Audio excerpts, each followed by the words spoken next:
सबको जय माता दी। आज हम बात करेंगे उन लोगों के बारे में जो लोग अपने कर्मों पे विश्वास नहीं करते। वो लोगों की बातों पे विश्वास जल्दी कर लेते हैं। उन्हें किसी ने भी कह दिया कि तुम्हारी किस्मत में ये नहीं है। कई लोग बद्दुआएं दे देते हैं किसी को।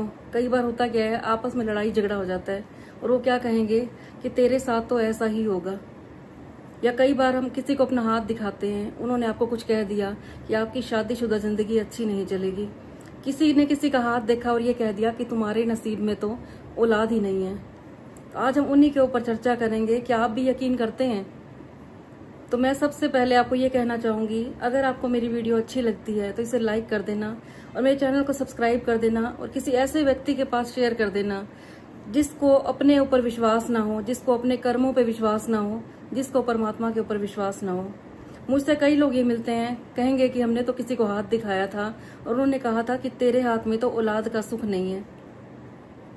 और कई लोग मुझे ऐसे मिलते हैं, उन्होंने ये कहा था कि हमारी शादीशुदा जिंदगी अच्छी नहीं चलेगी।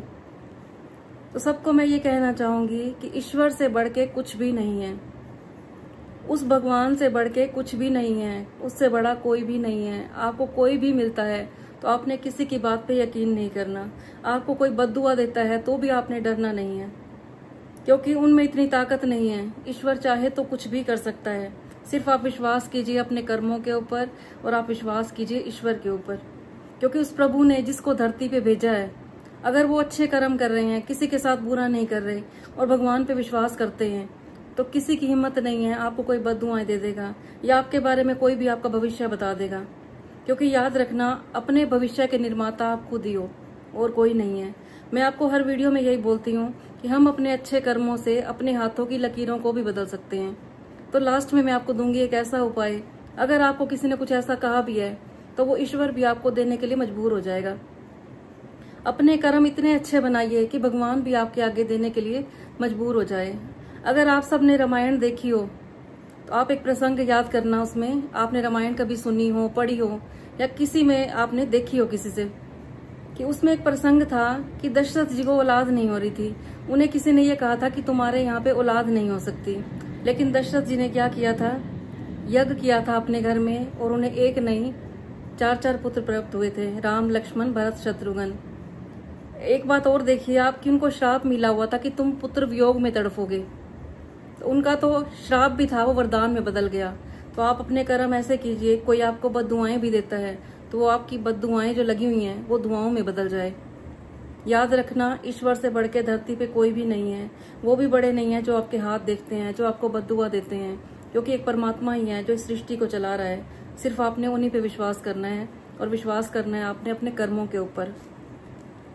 राम जी को जब दशरथ को श्राप मिला हुआ था कि तुम्हारे यहाँ पे कोई पुत्र नहीं होगा, और जब दशरथ जी को श्राप मिला था कि तुम पुत्र वियोग में तड़फोगे, तो ये तो उनके लिए एक वरदान हासिल हो गया। जिसके घर में स्वयं राम जी आ जाएं, जिसके घर में स्वयं भगवान आ जाएं, तो उनका श्राप भी क्या कर लेगा बताओ। उनका तो सफल हो गया जीना भी। तो आपने हमेशा अपने कर्मों के ऊपर विश्वास करना है, कभी किसी पर विश्वास नहीं करना। आप अच्छे कर्म करके आप अपनी किस्मत की लकीरों को भी बदल सकते हो। उस भगवान ने तो आपको धरती पे भेजा था, उसने तय किया था जब आपका जन्म होगा आप किसके घर में पैदा होगे। आप अमीर घर में पैदा होगे या गरीब घर में पैदा होगे, किस टाइम आपने पैदा होना है सब भगवान के हाथ में है। जो मृत्यु थी वो भी भगवान ने अपने हाथ में रखी। आप कहाँ पे मरोगे, किस वजह से आपकी डेथ होगी, सब कुछ भगवान के हाथ में है। लेकिन जो बीच के पन्ने हैं, जो भगवान ने हमें हमारा जीवन दिया है, वो हमें खुद ही लिखना है। वो हमारे कर्मों के हिसाब से चलेगा। हमें क्या मिलना है, हमें औलाद सुख देगी या नहीं देगी, हमारी किस्मत में सुख है या नहीं है, ये सब हमने खुद ही तय करना है। तो आप ऐसे कर्म कीजिए कि ईश्वर भी आपको देने के लिए मजबूर हो जाए या प्रकृति भी आपको देने के लिए मजबूर हो जाए, क्योंकि हम जो भी करते हैं सब कुछ भगवान को पता होता है। जो भी हमारे साथ घटित हो रहा है सब भगवान देख रहा होता है। कौन हमारे साथ क्या कर रहा है या हम किसी के साथ क्या कर रहे हैं, सब कुछ भगवान को पता है। मैं आपको यही बोलती हूँ कि एक सीसीटीवी कैमरा 24 घंटे हमारे ऊपर चल रहा है, तो आप अपने कर्मों पे विश्वास कीजिए। और एक बात मैं आपको और बताती हूँ, बिल्कुल सच्ची बात जो हमने खुद एक्सपीरियंस कर रखी है, कि एक बार एक हस्बैंड वाइफ होते हैं, लड़की की जैसे ही शादी होती है, जैसे ही लड़की की शादी होती है पहली रात को उसको पता चलता है कि उसका पति तो किसी और लड़की से प्यार करता है। सोचिए, ऐसा भी किसी के साथ हुआ था? अगर किसी लड़की का घर नहीं बस रहा या किसी वजह से वो ससुराल में दुखी है, तो बताइए इससे बड़ा दुख क्या होगा कि जिसको पहली रात ही ये पता चलता है कि वो तो किसी और से प्यार करता है। उस लड़की ने अपनी जिंदगी खत्म करने का फैसला ले लिया, लेकिन खत्म करने से पहले उसने पेरेंट्स को फोन किया कि ऐसे ऐसे मैं अपनी जिंदगी खत्म कर लूंगी क्योंकि मेरा पति तो किसी और से प्यार करता है। तो उसने अपने पेरेंट्स को किसी बाबा जी के पास भेजा। बाबा जी ने कहा कि आपकी लड़की का तो तलाक हो जाएगा। ये बात है आज से 15-20 साल पहले की, जो मैं आपको आज सुना रही हूँ। ये मैं इसलिए सुना रही हूँ, आपको कईयों को विश्वास नहीं होता, बस जिसने जैसे ही कह दिया अपने मन में एक सोच बिठा लेते हैं कि हाँ हमारे साथ यही होगा। तो जैसे ही पेरेंट्स को पता चला कि हमारी लड़की का तलाक हो जाएगा, वो बहुत परेशान हुए। अगले दिन लड़की ने फोन किया कि आप बाबा जी से पूछ के आए हो? उन्होंने कहा मैं पूछ के आया हूँ। उन्होंने कहा है कि तुम्हारी बेटी तो राज करेगी, ये जो लड़की तुम्हारे पति की जिंदगी में वो तो चली जाएगी।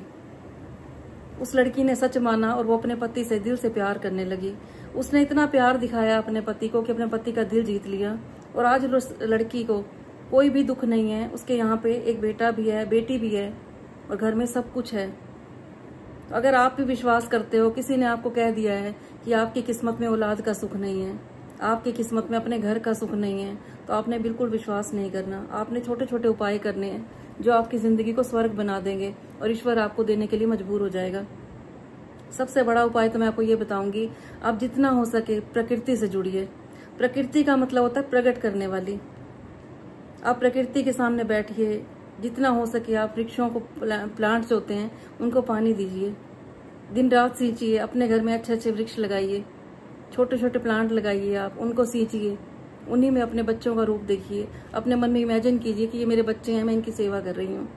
और जो महा उपाय मैं आपको बता रही हूँ, आपने करना क्या है, आप दलिया बनाइए घर पे, गुड़ वाला दलिया जो होता है, और गौशाला में जाइए, वहां जाकर आप गायों को दलिया खिलाइए, अपने हाथों से दलिया खिलाइए। जब गौ माता आपके हाथों पे अपनी जीभ मारेगी तो आपके हाथों की रेखाएं बदल जाएंगी। आप गौशाला में नमक का दान कीजिए। जितना आप लोगों की सेवा करोगे उतना ईश्वर आपको देने के लिए मजबूर हो जाएगा।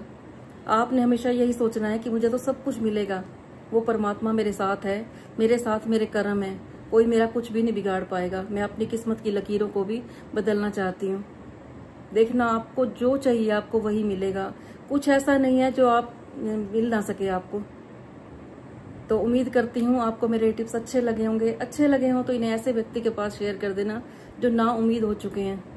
कईयों ने उम्मीद भी छोड़ दी होती है। कई लोग ऐसे होते हैं डिप्रेशन में आ जाते हैं। वो ये सोचते हैं कि हमें तो उन्होंने कहा था, वो एक माइंड सेट कर लेते हैं कि हमें तो ये चीज मिलनी नहीं है।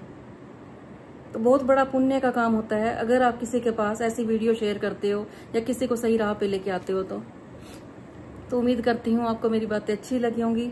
अच्छी लगी हो तो इन्हें लाइक कर देना और कमेंट में ये जरूर लिखना कि मैं बहुत भाग्यशाली हूँ। जैसा आप लिखोगे, जैसा आप बोलोगे, आपके साथ वैसा ही होता रहेगा। आपने डेली यही कहना है कि मैं भाग्यशाली हूँ, और यही आपने कमेंट में भी जरूर लिखना है। तो कल फिर मैं आऊंगी आपके पास ऐसी अच्छे अच्छे टिप्स लेके। तब तक के लिए सबको जय माता दी।